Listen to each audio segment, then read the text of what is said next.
Hi guys, I'm Richard. So I'm a tattooist from Carlisle in Cumbria, UK, and this is my first vlog. I'm sat here waiting for the postman to come. He's delivering some anodizing equipment. I'm sat waiting for the postman to come and I'm doing a couple of little jobs while I'm waiting. I'm in the reception in my tattoo studio. We're shut on a Monday, so I'm having to sit down here and wait for him. So I thought I'd hit the record button and show you what I'm doing. A lot of people have been saying you should record what you're doing and put it on YouTube because people would be interested in watching it, so bought a little camera and yes, I'm going to start recording some stuff, so I figured, hey, why not? It's a good enough time to do it. I'm doing something that I find it interesting anyway, so figured you might too. I make tattoo machines called Killer Bees. This is part of one. And I set opals into the tattoo machines, and I don't know whether you can see that. I do like opal inlay, so I dig a hole into the metal, make an opal the size of the hole, and resin the opal into the hole, fire it all down so it's all level, polish it, and it looks amazing. I also engrave the tattoo machines and taught myself how to engrave, taught myself how to mess on with opal. In fact, everything that I've done, I've pretty much taught myself how to do. So I figured if I make some videos, people say that what I do is really interesting. I find it interesting, you know, but I'm pretty sure that you will as well. I know a lot of people watch Outback Opal Hunters, and that's where I got my interest in the opal. I don't really watch the telly, but I caught a couple of episodes on YouTube through watching gold videos, watching videos about gold panning, and then Outback Opal Hunters popped up and I watched that and I was like, wow, look at this stuff, you know, it's absolutely amazing. So I ended up buying some opal and started playing with it. I get the feeling that you're really not going to see the colours in that, but that's an absolute bonkers bit of opal. I've recently bought a lathe. I'm constantly learning new stuff, you know, so I've never used a lathe before. I hadn't made a tattoo machine until I made one. I never engraved until I decided I needed to learn to engrave the machines, you know, so as I go, I'm just like learning all this new stuff, and it'd be good to kind of go on that journey with you as well. I'm sure that there's some of this stuff that you'd like to learn yourselves, you know what I mean? So these things that I'm making at the minute, it's like a little brass adjuster that goes onto the machine there, and that's what controls the depth of the needle. And what I've been doing is drilling a hole in the end of them and setting an opal into the end. And I bought this lathe, and now I'm able to like reshape these. These used to be like just straight cylindrical. Now I've like put a taper on them on the lathe and drilled the hole and put a few lines in it, and so now they're becoming something else other than they were. Like I say, I'm waiting on this anodizing stuff coming, and that's for changing the colours of the machines, so that instead of it just being bare aluminium, I can make them red or black or whatever colour. We've also got gold plating equipment that I bought just recently. I'll be gold plating these, so I'm going to show you that full process. And you got to bear in mind that like I'm no like expert in all of this. I'm maybe pretty damn good at building tattoo machines. I'm not bad at tattooing, pretty good artist, but the opals is relatively new to us. The engraving is again something that's totally self-taught, so I'm kind of learning along the way. I've never done any anodizing before. I've only just started the gold plating, and I really am still learning. I've only really had like a couple of minor successes with it. I'd say at the minute we're running at about probably a 90% failure rate.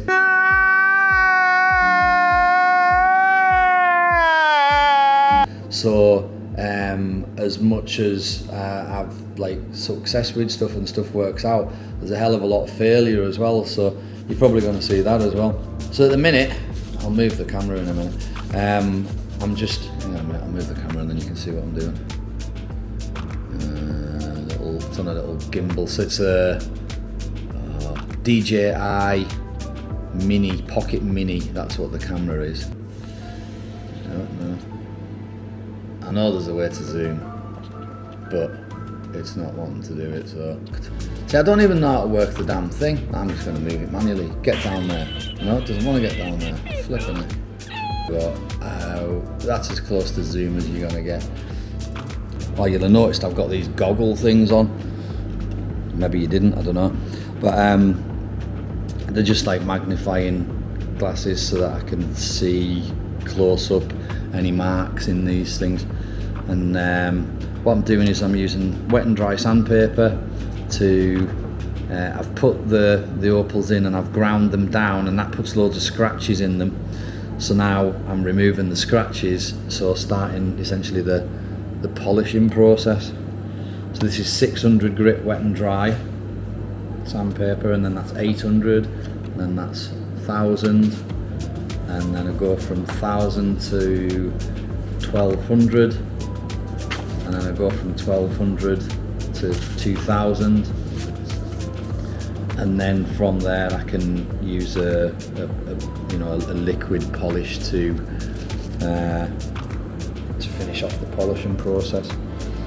So what I'm doing at the minute is I'm just using water. I'm actually smoothing off the metal at the same time as I'm doing the opal as well, so because the metal's full of scratches as well. So I've got this sat on a little leather pad, which is I use this for engraving, so I'll sit the machine on there and it just helps you maneuver it, and it stops a lot of vibration and banging and scratches and stuff like that. But at the minute what I'm doing is I'm just getting the grind marks out of the metal around the edge of here. I've already done the tops. I've got 5 of these ends adjusters that I've already done the tops, and now I'm just going around the edges. I don't know how it works, I've done that one. With the sandpaper and getting the grinding marks out of the metal with the 600 grit, and then I'll go on to the 800 grit, and all that does is it's a smoother grit of paper. So each time you change the grit of the sandpaper that you're using, you're basically just taking the scratches out that the previous paper put in, because obviously the 600 it removes the big grind marks, but itself it puts scratches into the metal. And this is the same process as if you were, like kind of polishing a car or going to paint a car. You just you go through the different grits, and I used to paint cars as well, you see, so that's why I'm using that as a reference. Get on. That's my anodizing stuff arrived, so God knows what sort of disasters that's gonna create. Never done it before, and I don't think it's going to be as bad as the gold plating though. It should be pretty straightforward. And you know what YouTube's like. You can learn it all on YouTube. And the company that I bought the stuff off as well, obviously they support you. So these little marks that I'm taking out are so small that you won't be able to see them on the camera, I'm pretty damn sure. I certainly can't see that you can see them because it's only a tiny little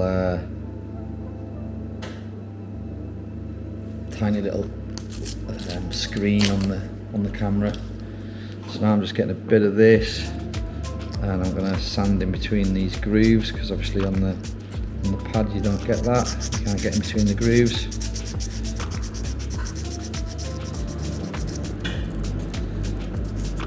Tidies everything up, and then obviously like the next step is the 800 grit, and then the 1000, and so on and so forth until you get to the 2000, and then you can polish. There's quite a lot of work goes into these things, and I don't think people don't see this, you know what I mean? So it's interesting from my clients' point of view as well, the people who buy these things.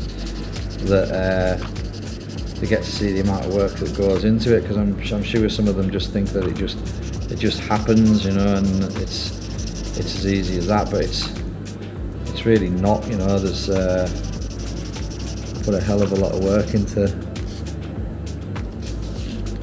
these things, so hours and hours and hours goes into the engraving. So you'll have to let us know in the comments, like, kind of what you maybe want to see. Do you want to see the engraving? Do you want to see tattooing? Do you want to see me, like, how I design the tattoos? Every opal's different. I'm sure you're not seeing this, it's hard to see, but every opal's different, and this is an absolute beautiful opal. They all have different colours. Some are just blue and green, some are just green, some are reds and oranges and yellows and blues all mixed together, and then they have different patterns as well. So there's, crikey, there must be about maybe 30 different named patterns that they have, and different patterns have different values, different colours have different values, financial values, I mean.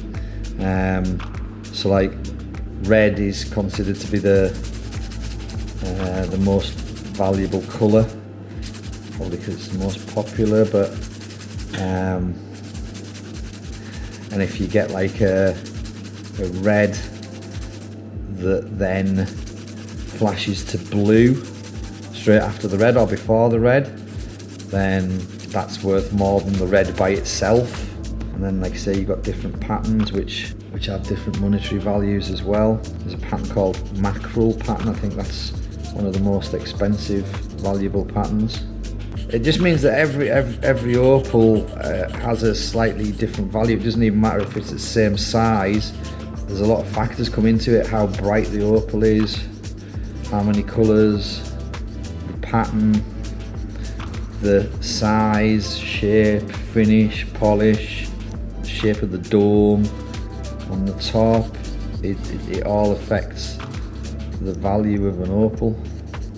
And obviously there's the element of something's only worth what someone's prepared to pay, so you know that definitely has a big effect on it as well. It's whether you can sell it for the price that you think it's worth, you know.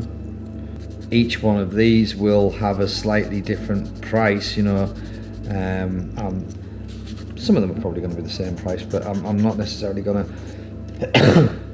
excuse me, this one in particular, I personally think that this is the nicest one out of the batch.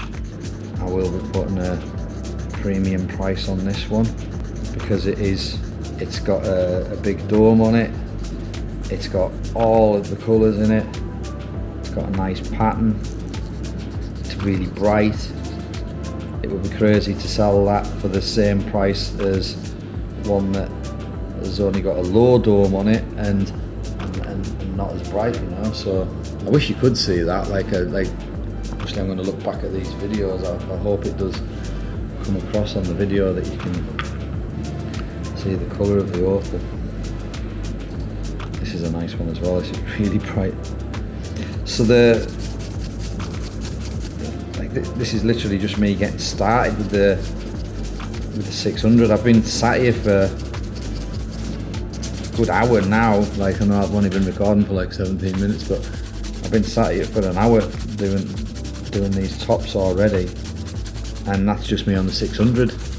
I've got the 800, 1000, 1200 and 2000 to go at yet, you know.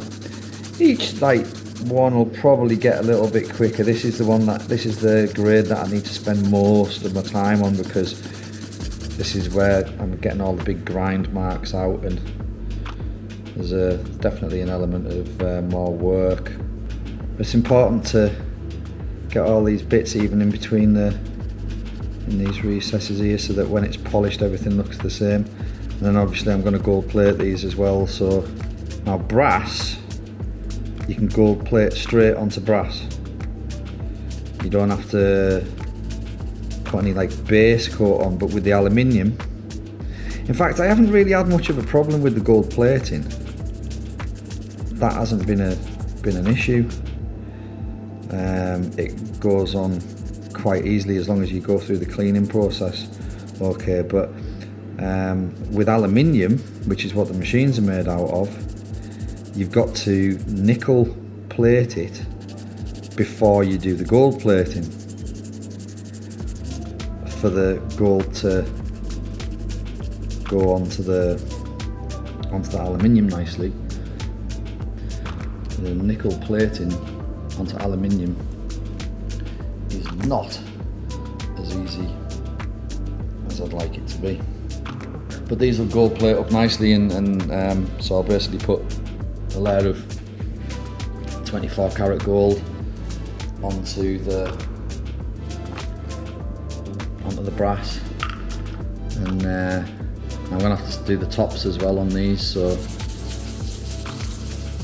now that's me now sanding the opal down. Again, just taking out the scratches that the 600 grit sandpaper made, and putting some finer scratches in, but it takes out the 600 ones out.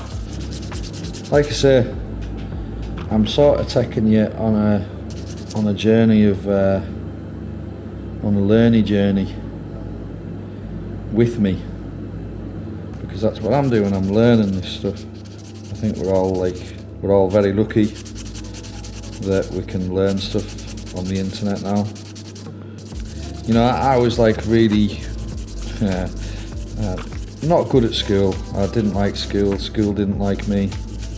I didn't really learn much at school, from school. I don't feel like I took much from it. Most of my learning happened out of school. I actually started tattooing when I was 11 years old. I got kicked out of school I made the first tattoo machine when I was 12, and once I had a tattoo machine, I was able to do a lot more bigger tattoos, you know, and so I ended up getting kicked out of school when I was 12 for tattooing.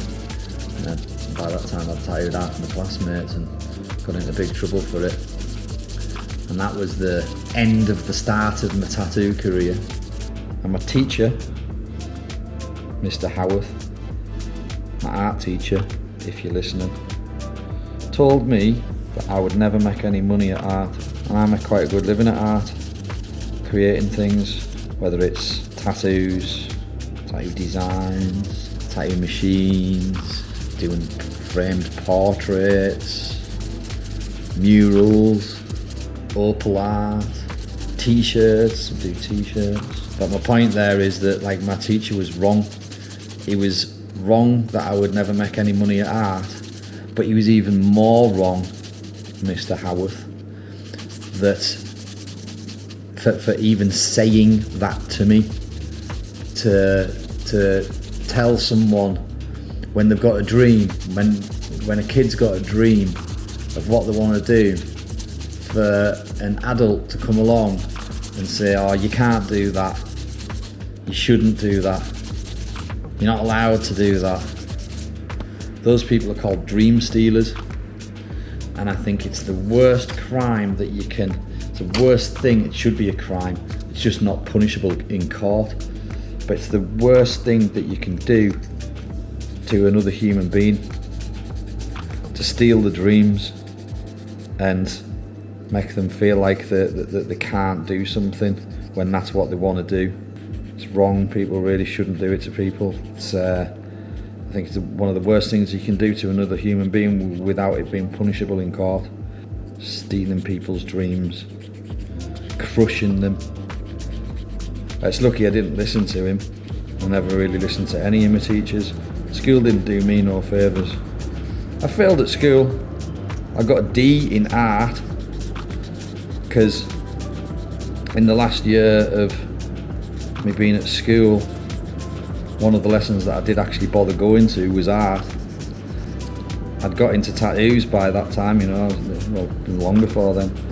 So I just, instead of drawing the binoculars and the wellies, a pair of wellies or whatever that they'd put on the table to draw, I just drew naked women covered in tattoos. I'd like to say it was tasteful, but it wasn't. It was like, it was tits and tattoos. That's all I drew, tits and tattoos. And obviously that's what I submitted as my year's worth of coursework. So that's how I failed art.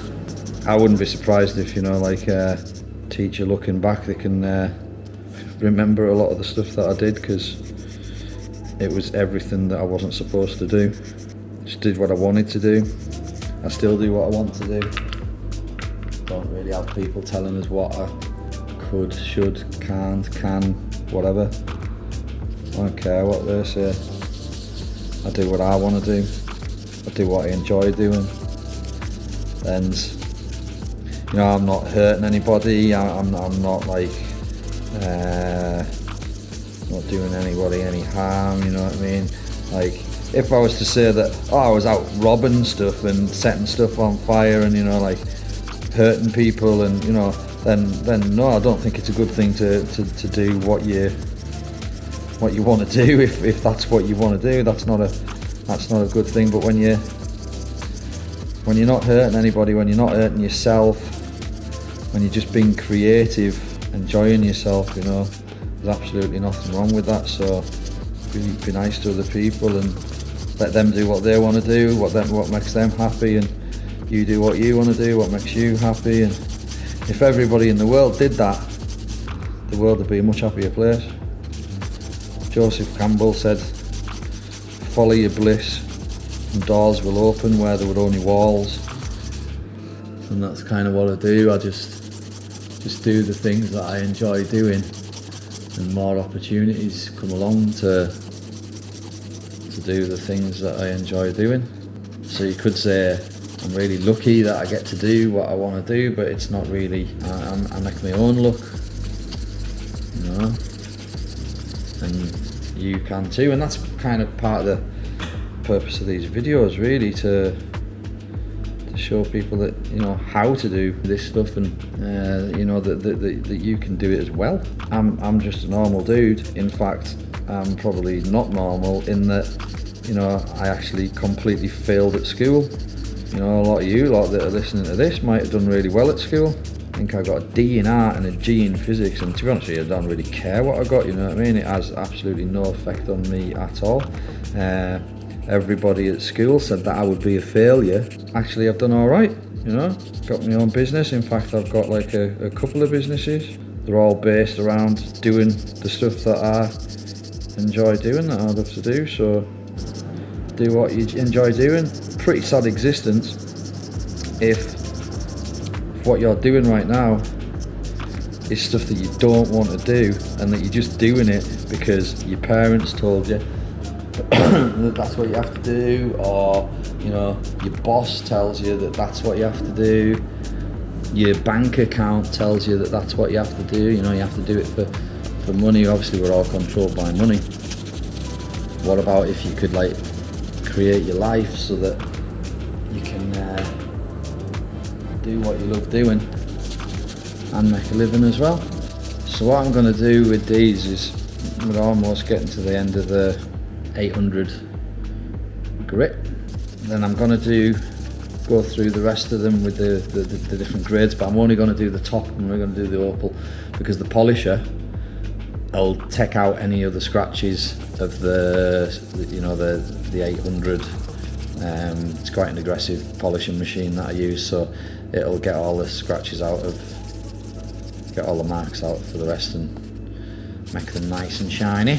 And but the opal's really quite hard stuff, so I need to properly go through all the grades with on the end with the opal.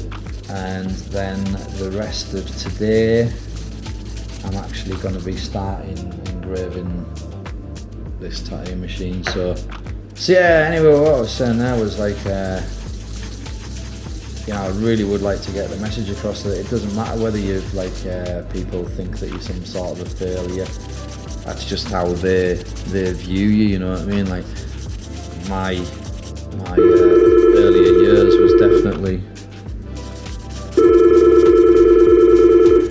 what people would call a failure. I hear my phone ringing in the background. that phone rings 24/7. It's a tattoo studio, and I'm not kidding you, people ring up at 3 o'clock in the morning, and I don't know what they're expecting. Obviously we're shut today, so I'm not answering it.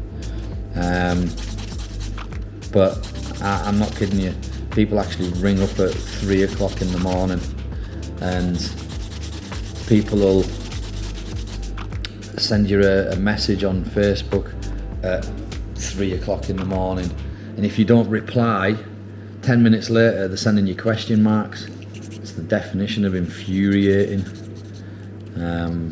You've just got to kind of like not let it bother you, because if you let it bother you, you'd be going through the roof, because it happens all the time. I don't know what people think we are, like 3 o'clock in the morning, you've been serious. Like, you think that I want to talk to you about your tattoo at 3 o'clock in the morning, and then you're sending us question marks because I haven't responded. And this isn't just me, this is right throughout the tattoo industry. It's one of the biggest complaints that tattooists have, the way people just think that you're some sort of a machine there just to serve them at their beck and call. I don't know a tattooist that exists that doesn't have that same problem and that doesn't get wound up about it at times. I mean, at the minute it's like midday on a Monday, you know what I mean? So it's not surprising that people are ringing up now, but 3 o'clock in the morning on a Wednesday night or whatever, and people are getting narky because you haven't answered the message. Come on, get a life. I just wish you could see how nice these opals are. I don't think the camera's doing it justice at all. I will get some better pictures and that and insert them into the video so you can see properly what it is that this one's like. Really bright green. Sure you're not getting that, but well, this is the last one anyway, and then I'm gonna zip through the rest of them, just doing the top. I'll stop recording. You've been sat watching this for long enough, listening to me yakka. I guess it's not very visually interesting, but hopefully you've been able to sit and listen to my chatter, explaining what I'm doing and what I've got going on. Like I say, like, you might find this interesting, I don't know. Just watching my hand going backwards and forwards, and it certainly gives you an idea of what I've got to sit and do anyway, like this is my life. If I don't do this, then I don't get to see, you don't get to see, the clients don't get to see the beautiful thing at the end of it, which is the opal in a nice gold plated setting on a tattoo machine, which is completely unnecessary. It's nothing about like function. This is definitely everything to do with like form over function. It's, some people have said that I'm crossing the line between tattoo machine builder, engraver and into jeweler, because obviously this is more to do with jewels and jewellery. This is touching on jewellery, Tattooists are very visual people. Like, we like things that look nice. We like to make things that look nice. You don't want to make a crappy looking tattoo, do you? Right, that's all 5. Done with the 600 and the 800. My finger ends are killing. No pain, no gain. Oh. I've got the 1000 grit to do and the 1200, and I'm just going to do that on the top on the opal, and then polish, maybe video that, and then the gold plating, which I'll be videoing as well, so you'll get to see the finished product. But I won't be gold plating them today. Once they're all sanded down, I'll be jumping onto the engraving, so I'll definitely be making an engraving video today as well. So yeah, I hope you've enjoyed watching my hand doing that, the explanation of what it is I'm doing. Like I say, this is my first vlog. I will learn how to zoom in on the camera because I know it can do it. But yeah, like I say, I'm going through this journey of learning new stuff and refining it, and hopefully you'll learn something too, and maybe be inspired to have a go at some of this yourself. So I'm going to go and sand the rest of these down, and we'll be back a bit later. Thanks for watching.